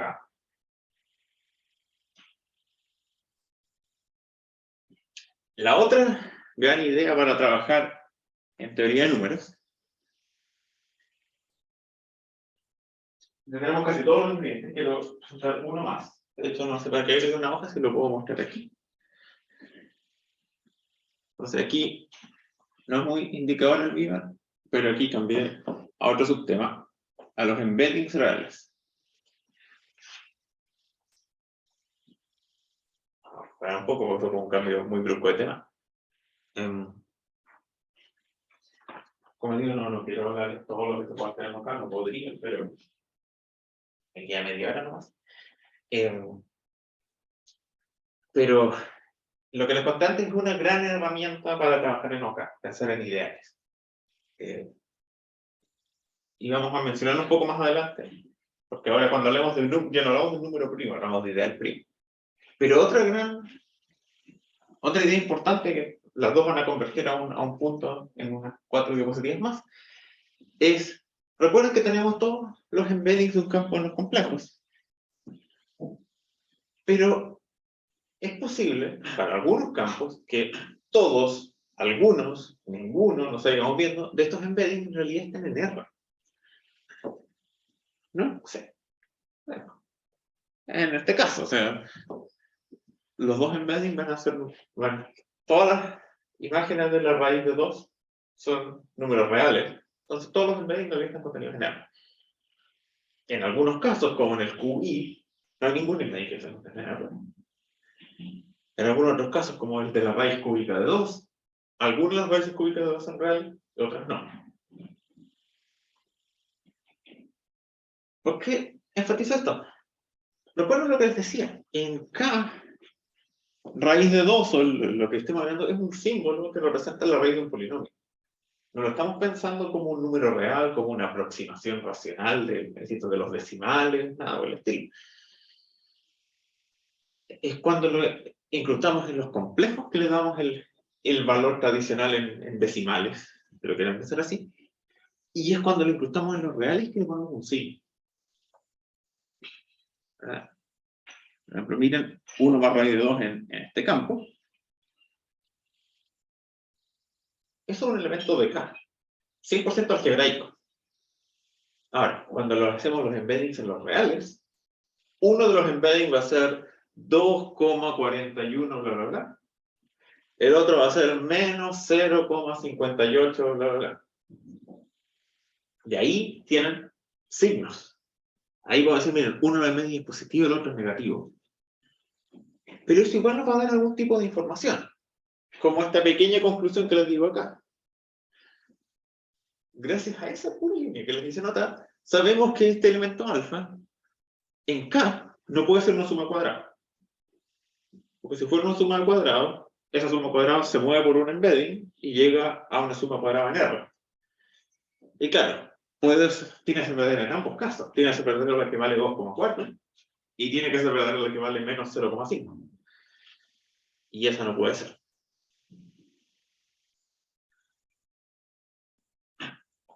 Esta es una idea muy puntual de, miren, estamos mirando los embeddings complejos. Algunos en realidad no están en los complejos, están en R. Y en R tenemos la idea de los signos. ¿Por qué les hago notar esto? Esto me va a permitir completar una cosa que les mencioné en la clase pasada que parecía no tener ningún sentido. Sea P un embedding del campo en los complejos. Primera observación. Está usando P, profe. Es el de los primos. Es a propósito. Van a ver en breve por qué. Segundo. Miran, los elementos A, B, hacen la división A sobre B y lo envían por el embedding. Ahora, el embedding puede que llegue a los reales, de contenidos reales, o puede que no y que sea verdaderamente complejo. Si queda dentro de los reales, nos podemos preguntar si es que A sobre B es un cuadrado. Que en los reales es más que nada ver los signos, ¿no? Entonces definimos esto. Decimos que son equivalentes bajo el embedding P. Si es que A sobre B es un cuadrado. Si estamos en R, que sea un cuadrado en R. Si estamos en C, bueno, todos los cuadrados son en C, entonces esa relación siempre es verdadera. Y noten que eso calza con la definición que les di del P infinito en su momento. ¿Verdad? En el caso Q solo hay un embedding. Y es un cuadrado cuando estos dos números tienen el mismo signo. Que era la definición que les di del símbolo equivalencia infinita. De la misma forma, el otro símbolo que usaba P, también podemos pensar P un embedding. Nuevamente, ahora lo que vamos a mirar es que esta cantidad, les recuerdo, el objetivo es que fuera un cuadrado. Nuevamente. Y no nulo. O si no, siempre sería un cuadrado. Nuevamente, en R, no valemos que valga 1 si es que el embedding llega a R y en algún momento es un cuadrado. Vale menos 1 si nunca es un cuadrado en R. Y en los complejos siempre vale 1 porque todo el mundo es un cuadrado en los complejos. Y nuevamente la definición que dijimos en su momento para el caso P igual a infinito está basado en el embedding que llega a los reales, que es único en el caso de Q. Y que en realidad les decía, solo vale menos 1 si ambos coeficientes son negativos. Porque claro, si ambos coeficientes son negativos, eso nunca va a ser un positivo en R. Entonces, fíjense, las dos definiciones que en su momento di para un primo P y después para el caso infinito es aquí el embedding de Q en R, que es único en el caso de R.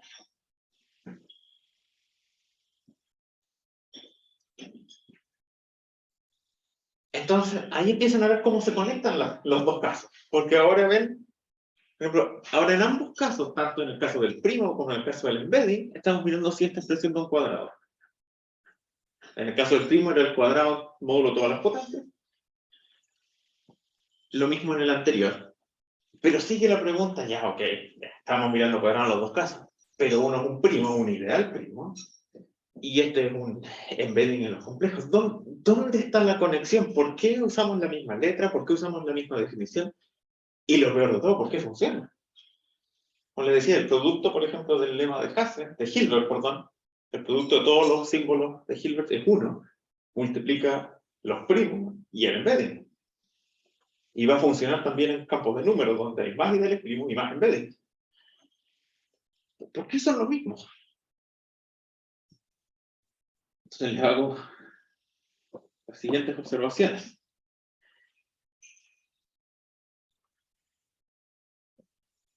Si P de K, ya sea en C o en complejos de los reales, es un embedding,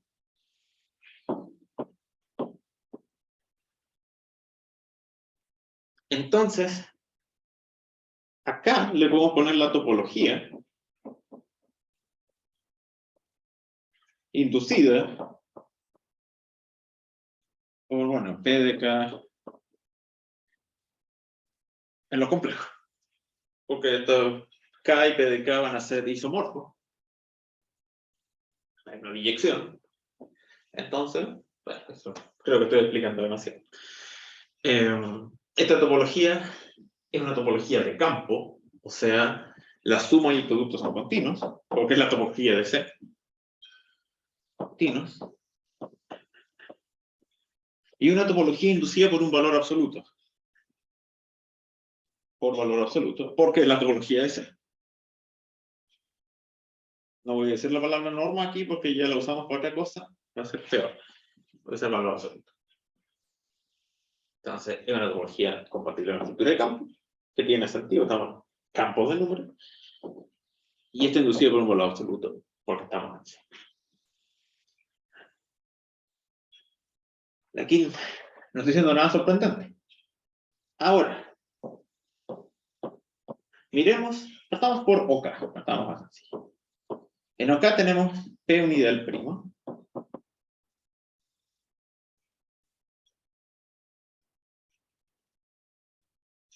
Como tenemos factorización única en ideales, vamos a hacer un pequeño uso de notación y voy a decir que P a la 0 es todo el anillo.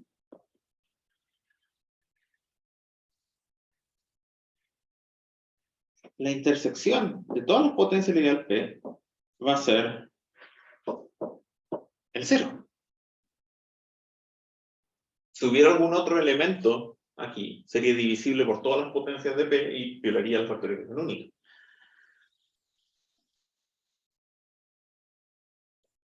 Entonces podemos usar estos conjuntos, por lo ideal son conjuntos al final del día, como una base de vecindades. ¿En qué momento se chico esto? No lo sé.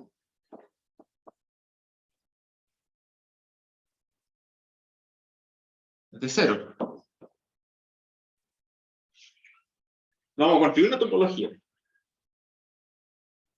Primero hacemos esta base de vecindades de 0. Queremos que la topología preserve la estructura, entonces queremos que la suma y el producto sean continuos. Entonces, hacemos x0 más p a la n. Este conjunto va a ser una base de vecindades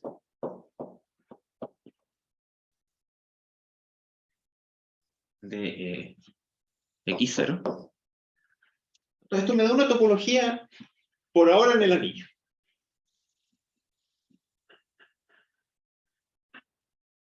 Es una topología, bueno, les cuento, creo que sale de esto, pero de todas maneras les cuento preserva la estructura de campo. Sí, porque son ideales. Ahora, vamos conectando con lo que hemos visto. ¿Cómo podemos escribir?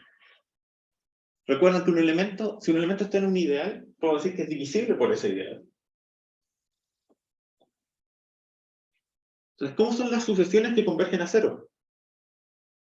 Una sucesión que converge a 0, los elementos están en elementos de esta base para n cada vez más grande. O sea, una sucesión converge a 0 si x a la n es congruente a 0, módulo potencias p a la r, con r cada vez más grande, escribámoslo así. Rn tiende a infinito en n usual. N con la topología usual, pues estamos haciendo topología, entonces no quiero ir al problema. O sea, quiero decir, potencias cada vez más altas de P.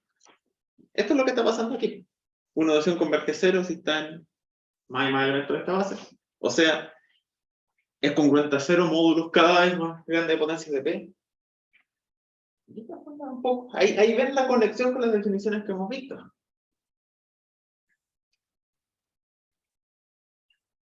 De hecho, que seguir no trabaja aquí.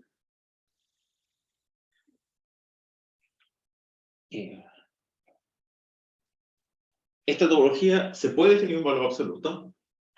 Fijar un número real entre 0 y 1. Entonces, si x es congruente a 0 módulo e a la n, pero no P a la n menos 1, o sea, esa es como la mayor potencia de P que lo divide. Entonces definimos que el valor absoluto de X, a ver, el valor absoluto relativo a P, va a ser C elevado a N. Bueno, y obviamente el valor absoluto de 0 es 0. Como escogimos una base entre 0 y 1, a medida que n aumenta, esto se aproxima a 0. Y finalmente, para un U sobre B en K, definimos el valor absoluto de U sobre B como la división de los valores absolutos.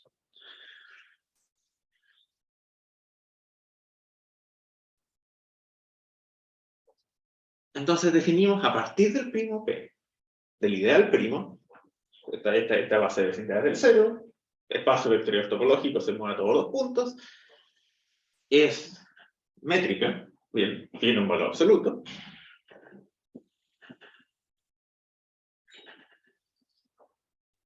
Entonces, cada ideal primo induce una topología. Una topología de campo que proviene de un valor absoluto. Cada embedding en complejos induce una topología de campo que proviene de un valor absoluto.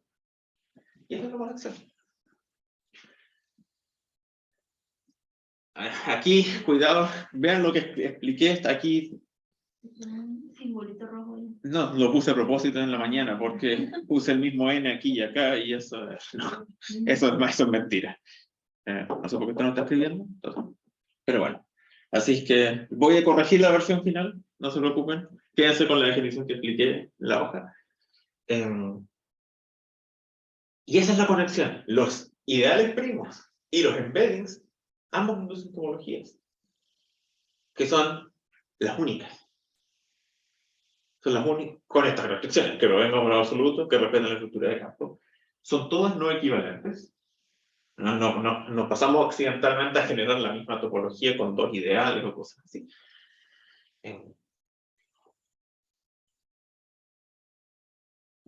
Entonces, aquí hay una construcción que P, ahora sea lo que sea, un embedding o un ideal primo, nos induce una topología, y como es una topología métrica, esa topología se puede completar. Bueno, entonces tenemos y aquí lo que se usa el término de place, de K, en este caso lo vamos a unir al primo o un embedding en C. Entonces tenemos K con esta topología inducida por P, se completa la completación de K, KP. Asimétrico, que en el caso de los embeddings reales, eso es R. En el caso de embedding complejo, eso es C. En el caso de los otros, no, porque los otros no son topologías medianas. En el caso de Q se llaman los campos QP, los Q-ádicos, los P-ádicos. Y ahora, con todo esto, por ejemplo, uno puede decir esta definición. Nueva definición, este ejercicio del taller. A es equivalente a P, sí, solo sí. AB es cuadrado en KP. Y ahora unificamos todos los puntos. En el caso de esa cuestión de ver los signos, eran los embeddings reales. La cosa de ver las congruencias módulo P potencia más alta es una solución convergente. Potencias cada vez más altas, vamos achicando las bases.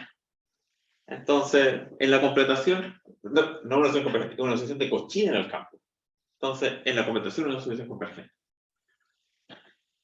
Y por ejemplo, la demostración que hice tipo Hensel, esa de la sucesión de los omega n, pues creo que está en el taller 1, pueden mirarlo ahora con calma, o puede estar en el taller 2, no me acuerdo.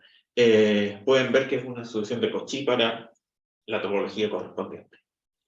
Y este es el segundo gran punto que quiero que se lleven de esto, es incluso documentos como Q no solo está contenido en R, Q está contenido en infinidad de campos, los p-ádicos, cada uno con una topología distinta, no equivalente. Y buena parte de la estrategia de teoría de números, incluso escondido lo que hicimos aquí, consiste en mirar un problema en el campo correcto, por decirlo, para ayudarse. Problemas que quizás sean más fáciles en un campo, pueden ser más difíciles en otro. Como Q está contenido en todos, basta que algo falle en un campo y falle en todos, o sea, y falle en Q. O sea, un ejemplo súper tonto, pero para que tengan una idea. Ustedes saben, conocen esa ecuación, no, flores con P. En Q era P'.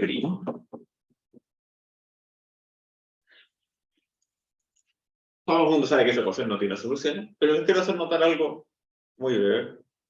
Esto es más interesante con ecuaciones más complicadas, pero un primer ejemplo. Observen que x cuadrado frente a p módulo p cuadrado no tiene soluciones.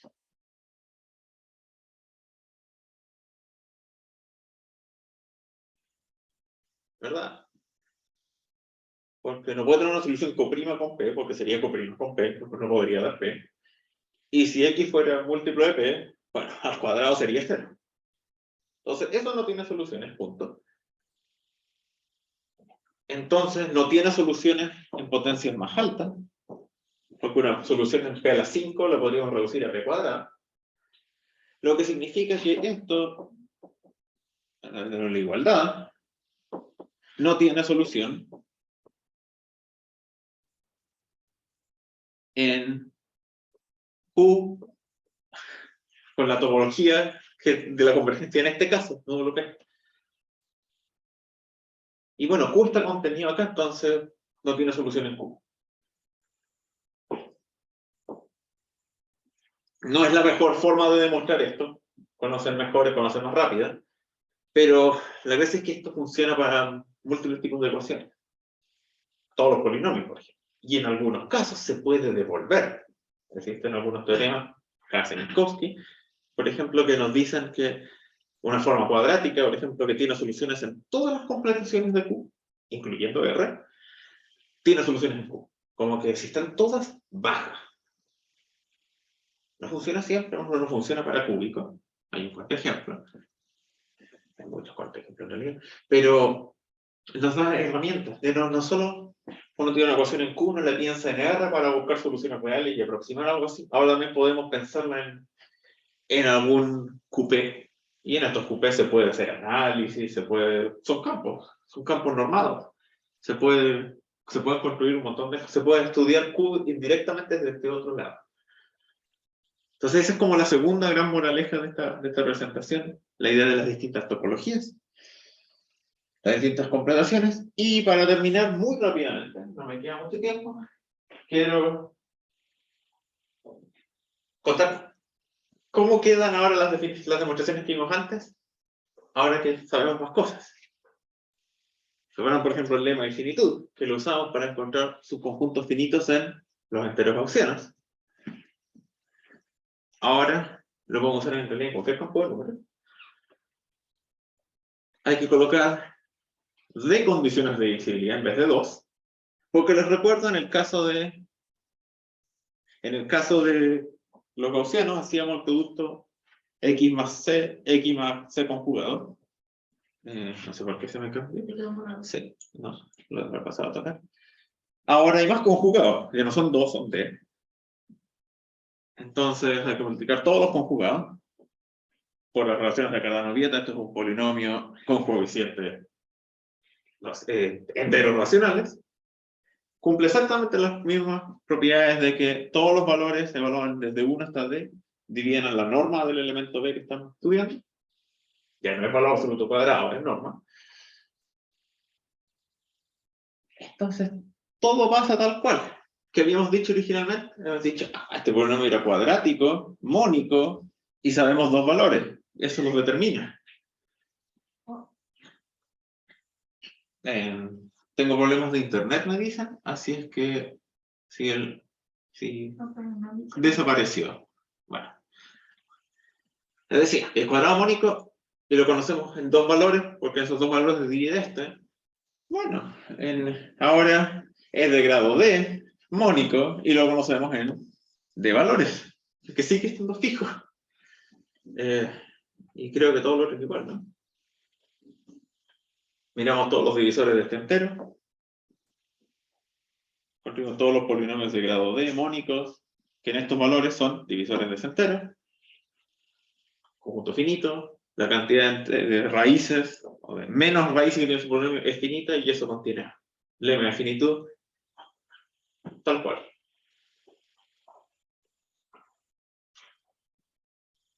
Entonces, la fórmula que habíamos hecho para definir n en ZI es igual, lo único que hay que hacer es colocar d en vez de 2. Todo lo otro funciona igual. De hecho, si se fijan, el argumento que usábamos aquí para decir que solo lo puede satisfacer un número natural, no usaba ninguna propiedad de los términos algebraicos ni nada. Usaba el hecho que los naturales son recursivos. Entonces, eso pasa, le vamos a anotar tal cual.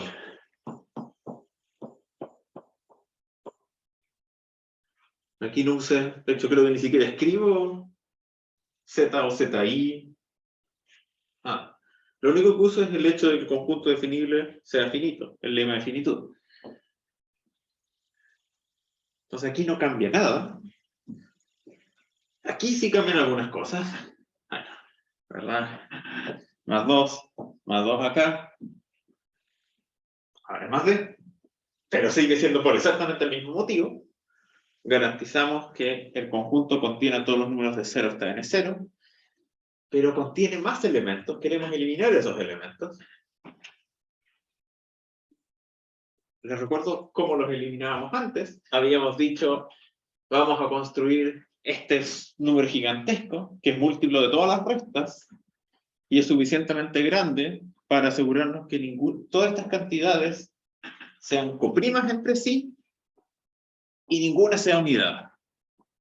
Ese era el plan. Bueno, funciona casi igual, ¿verdad?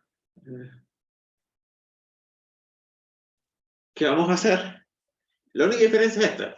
Nuestro plan era asegurar que algo no era unidad. Entonces, si aseguramos que todos los conjugados, el conjunto es finito, los conjugados son finitos, entonces escogimos G0 de tal manera que todos los conjugados tienen valor absoluto mayor que 2.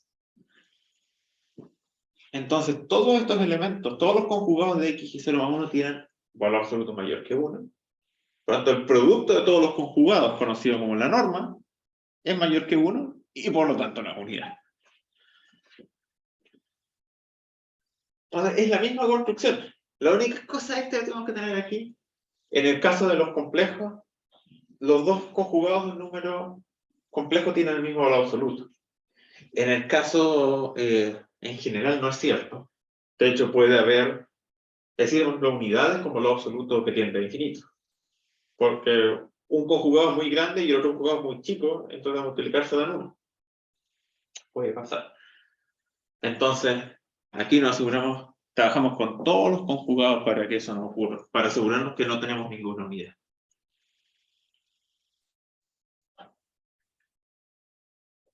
Y esto pasa tal cual, con una notación nomás, en realidad. Antes concluimos que P era el primo 1, o sea, era el número 1. Ahora concluimos que el ideal P en realidad es todo el anillo, lo que es la misma contradicción, ¿verdad? Si P es un factor de esto, significa que XG0 más 1 está contenido en P. Si concluimos esa inclusión, concluimos que G0 está contenido en P. Conclusión, 1 está contenido en P.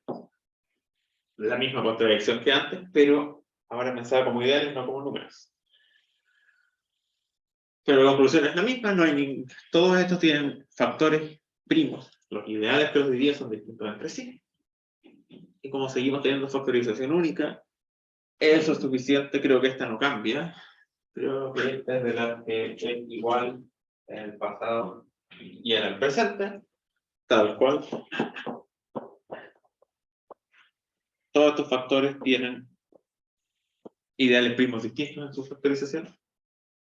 Factorización es única, entonces no puede aparecer otro de los factores x0 más 1 de la nada en esta multiplicación. La demostración, aquí concluimos entonces que los naturales se pueden definir en cualquier anillo de enteros, o sea, los anillos enteros son indecidibles, con la notación que les presenté muy al principio.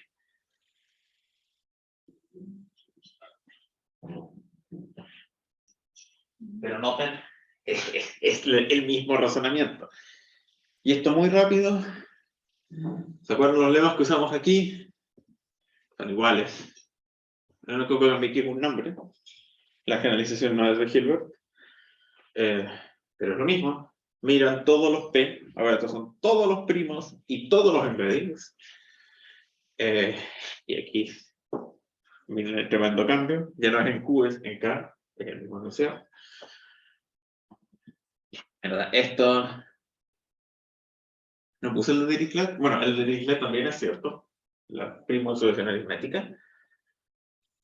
Y esto funciona prácticamente tal cual. Así, por ejemplo, la demostración de esto, ¿se acuerdan? Era una solución que ahora sabemos que era de Cauchy. Y seguimos teniendo esa topología. La única diferencia aquí, pero que es un detalle técnico, es que 2 quizá no sea primo.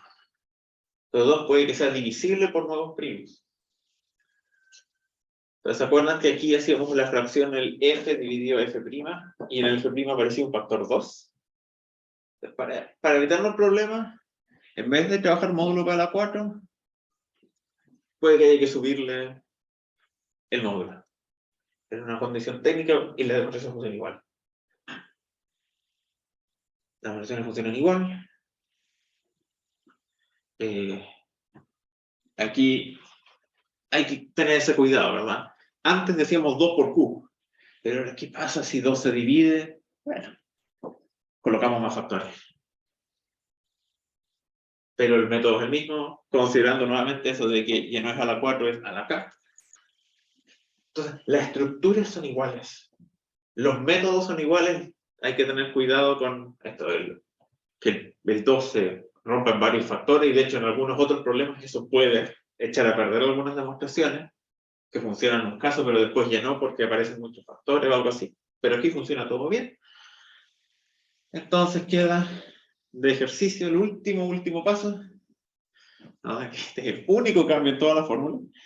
Esto no define inmediatamente Z o K, sino que define algo que está entre medio. Y eso queda para el taller terminarlo, pero la idea, los recuerdo, OK se genera, hay una base finita de OK sobre Z. Entonces, escriben todas las combinaciones lineales de esa base con coeficientes en R y generan OK. Ahí les dejo los detalles.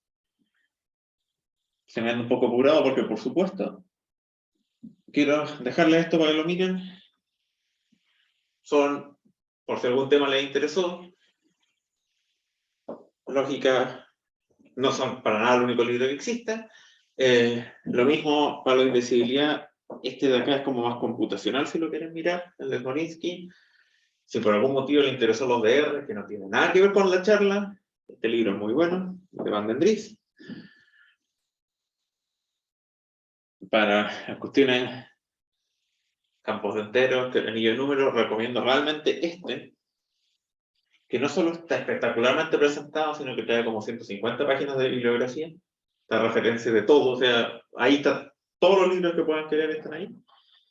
En general, bueno, como digo, aquí hay de Lang, porque por supuesto que hay un libro de Lang sobre esto, y seguramente es bueno. No lo he usado mucho, hay uno de Serre, hay gran cantidad de material. Y este es el artículo que estudiamos. Y este de acá es interesante porque es como una generalización muy interesante en uno de los ejercicios del taller como desafío, porque es bastante largo, tiene que ver con una de las notaciones de Rumeli. Y bueno, y espero que les haya interesado. Mañana, en la presentación de líneas del programa, van a ver cómo esto se conecta con algunos temas y estamos con el. Muchas gracias. Muchas gracias. Muchas gracias. Y bueno, gracias Ernesto por este lindo curso. Vamos a hacer ahora una pausa y retomamos con el taller. Y como estamos muy encima, sí, bueno, cualquier consulta puede ser durante el taller también o... Sí.